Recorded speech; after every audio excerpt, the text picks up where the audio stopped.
Sunday lunch should be stress-free. And for me, the most important thing about having a selection of antipasti is to make sure that it's quick and easy. These are going to be marinated mushrooms. It's a very easy dish to do. And the most important thing is putting colour on the mushrooms first. Now, nice hot pan. And this is the good old-fashioned butter mushroom, something that we've forgotten about because we got a little bit flash with things like ceps, girolles and chanterelle. Now, some olive oil in the pan, and we get some colour on there. You can do the dish 3 or 4 days in advance because the longer the mushrooms marinate, the deeper the flavour.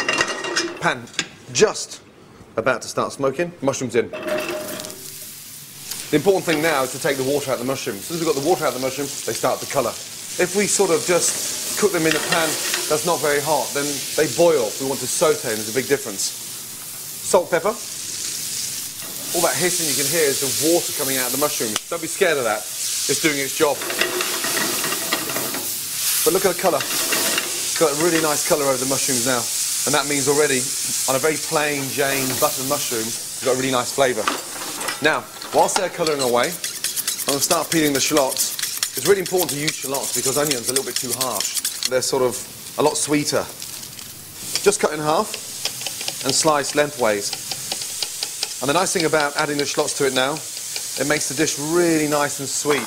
Shallots straight in. These mushrooms are delicious when they're hot, but they're absolutely fabulous when they're cold. And we're going to make a vinaigrette now. And so the mushrooms are going to steep in the vinaigrette. If you do that 3 or 4 days beforehand, honestly, on the day, they're mind-blowing. White wine vinegar. And we're going to put it in around the outside of the pan so as not to ball the mushroom. Look, right around the outside. Now, what happens then? By the time it goes into the centre, it's evaporated. We need the harshness of the vinegar to disappear, and we need that nice sort of sweet and sour to sort of taint the mushroom. Smells amazing. Now, look, it's got a really nice gloss. You can hear the heat in the pan. I've still got that crackle, crackling away. And that's really important to keep the heat in there. Because the minute the heat's gone, you start boiling the mushrooms, therefore you've got no flavour.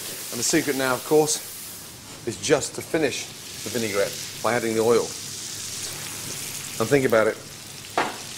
You've got the flavour at the bottom of the pan from the sautéed mushrooms, the sweetness of the onions, the vinegar's evaporated, and now we've just made a really nice, fresh, fragrant vinaigrette.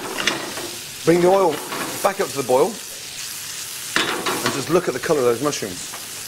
Out, into the dish. Now, one last thing. As those mushrooms are marinating and cooling down and steeping in that vinaigrette, I'm going to put in a really nice sort of fresh tarragon. But we don't chop it. All we do is just pick the tarragon into the mushrooms. This is a very delicate, dainty herb, and it starts to discolour when you're cooking it. The nice thing about the tarragon, it's got a really nice vinegary flavour, but a little bit of aniseed there as well. It's almost like the sort of star anise or a little flavour of fennel in there, and it just lifts the whole flavour of the mushroom.